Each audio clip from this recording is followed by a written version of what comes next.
안녕하십니까. 길버드 아카디 GB스터디 길버드 아카디 데미에서 수학을 강의하고 있는 수학과 이준규입니다. 제가 받은 문제는 고등수학학 1학년 문제죠.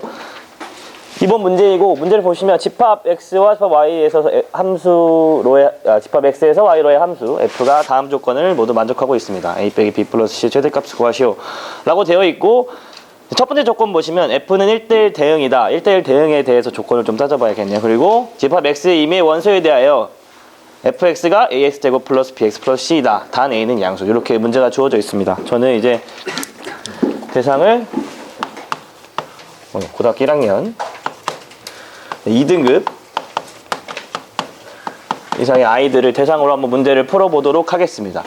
사실 문제를 풀어나가는 과정에서는 1대1 대응의 어떤 성질들이나 저희가 자주 사용하는 것들에 대해서는 다 잘 쓰지 않는데, 기본적으로 아이들이 1대1 대응하면 자주 나오는 것들에 대해서 좀 한 번은 짚고 가도록 하겠습니다. 그래서 물론 2등급 대상의 아이들이라면은 1대1 대응에 대해서 많이 알고 있을 테지만, 그래도 한번 점검하고 가는 게 좋다고 저는 항상 생각을 하기 때문에 수업하는 애들을 대상으로 했을 때는 개념을 한번 점검하고 가고요. 기본적으로 1대1 대응의 기본 개념은 1대1 함수를 만족해야 됩니다. 1대1 함수라고 하면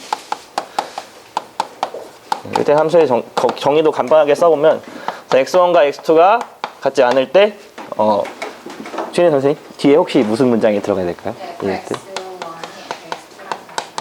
네, 감사합니다. 보통 용어로만 봤을 때는 사실상 1대1 함수의 정의가 이렇게 쓰여지는데, 이거를 문제를 가지고 많이 풀지는 않고요. 그러니까 이렇게 되어 있으면 애들이 무슨 말인지 잘 몰라요. 그래서 같은 걸 같이 못 가르친다. 제가 제일 좋아하는 표현 중에 하나가, 이제 친구들, 너네들이 이제 성인이 돼서 미팅에 갔는데 네가 좋아하는 여자를 다른 남자가 좋아할 수 없다, 이런 식으로 설명해주면 애들이 좀 이해를 잘하는 것 같습니다. 그래서 그렇게 설명을 해주고, 그 다음에 1대1 함수이면서 치역과 공역이 같은 것을 1대1 대응이라고 하는데요. 사실은 아까도 말씀드렸지만 문제를 풀어나가는 과정에서 요거 자체는 잘 쓰지 않습니다. 그래서 1대1 대응을 할 때 주로 자주 쓰는 유형이, 이제 첫 번째 케이스가 어떤 범위에 따라서 함수가 나눠져 있는 경우, 많이 보셨을 텐데, 예를 들어 x가 어떤 k보다 큰 범위, x가 k보다 작은 범위에서 얘는 fx로 주어져 있고 얘가 gx로 주어져 있을 때, 이렇게 되어 있을 때 다음 함수가, 예를 들어 hx를 이렇게 정의하겠습니다. hx가 이렇게 주어져 있을 때 hx가 1대1 대응을 만족하려면 어떤 조건들을 봐야 되는가에 대해서 첫 번째를 좀 보자면, 첫 번째, 예를 들어 fx가 주어진 범위에서 증가함수이면 gx도 최민호 선생님 혹시 이렇게 범위가 주어져 있을 때 fx가 증가함수이면 gx도 무슨 함수여야 될까요? 감사합니다.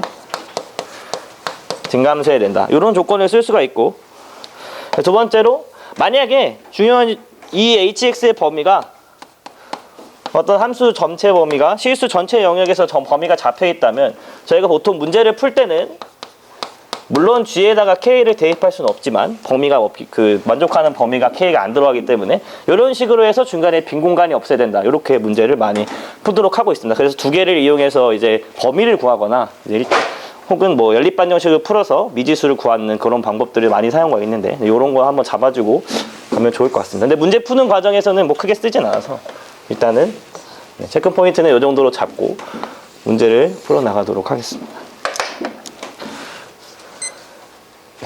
중요한 거는 주어진 범위가 실수 전체 집합에서 주어진 것도 아니고 x가 0, 1, 2, y는 2, 3, 4로 주어져 있기 때문에, 사실 1대1 대응이고 여기 이차함수가 주어져 있으면 저 x와 y를 만족하는 함수의 개수가 사실 6개밖에 없거든요.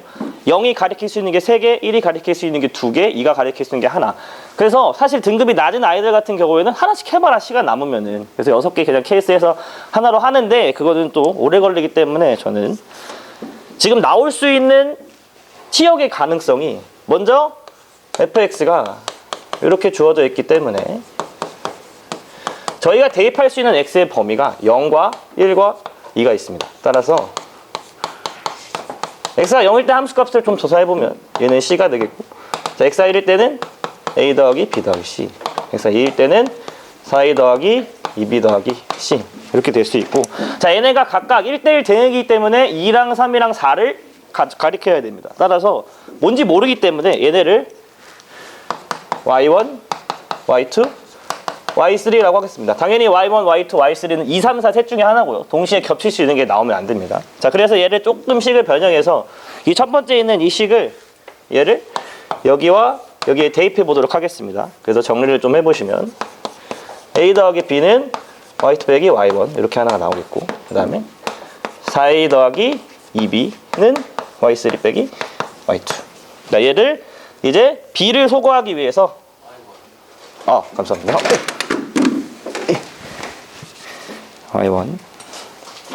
그래서 얘를 1번식이라고 하고 얘를 2번식이라고 했을 때 2번식에서 1번식에다 곱하기 1을 해서 빼보도록 하겠습니다. 그래서 이걸 계산해 보시면 나오는 식이 2a가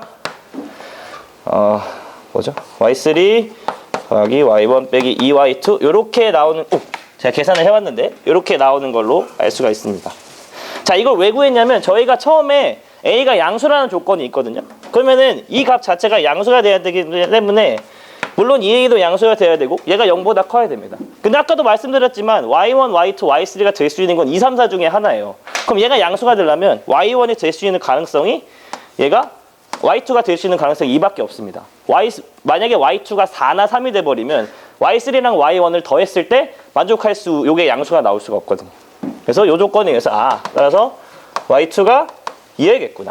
자, y2가 2라는 걸 알았기 때문에 y1과 y3의 가능성은 두 가지로 줄어듭니다. 얘가 3,4이고 얘가 4,4인 거. 자, 그래서 케이스를 나눠서 자, y1, y2, y3가 얘가 3, 2, 4 이렇게 주어지는 경우,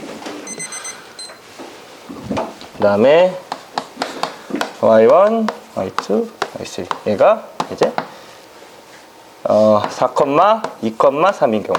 네, 다음 상황에 대해서 저기 있는 미지수가 3개인 1차 연립방정식을 풀어주시면 됩니다. 그러면 여기다 이제 대입해서 y1, y2, y3가 있고 a, b, c에 대한 그런 연립방정식이 되기 때문에 제가 이제 계산을 해왔거든요. 그래서 요거의 케이스 경우에는 a가 2분의 3, b가 마이너스 2분의 5, c가 4 이렇게 나오고요. 첫 번째 상황에 대해서는.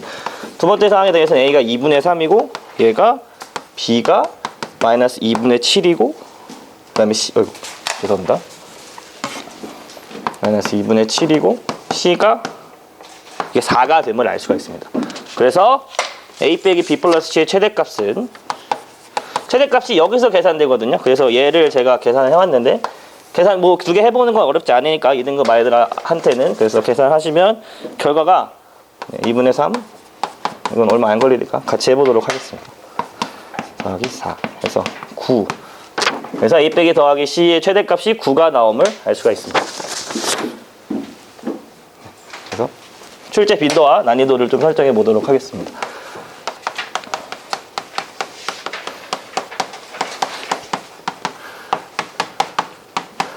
사실 1대1 함수나 1대1 대응 같은 부분에서는 함수 단원에서 자주 너무 많이 나오는 내용이기 때문에, 그리고 1대1 대응을 잘 이해하고 있는가에 대해서 문제를 출제되는 건 너무 많기 때문에 빈도를 저는 과감하게 5점 만점에 4.5점 정도로 잡고요. 난이도는 문제를 사실 시간만 있다면 이거는 풀 수 있는 문제이기 때문에 난이도 자체는 그렇게 높게 보지 않고 있습니다. 그리고 주의해야 될 점은 1등급 아이들 같은 경우에는 문제를 잘 안 읽는 애들이 있거든요. 보면은 딱 나와 있고 2차 함수 A 양수네. 그러면 2차 함수 딱 그려놓고 1등급 아이들이 주의해야 될 점이 딱 2차 함수 그려놓고 오케이 1대1 대응은 증가하면 증가, 감소면 감소니까 이 영역 아니면 이 영역이겠구나. 그래서 만약에 이 영역일 때는 감소함수니까 0일 때 4, 1일 때 3, 2일 때 2.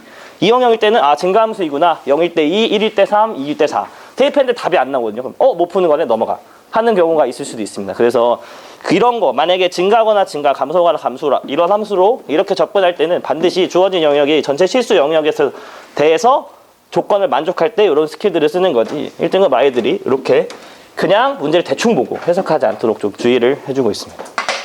네, 이상입니다. 수고했습니다. 네.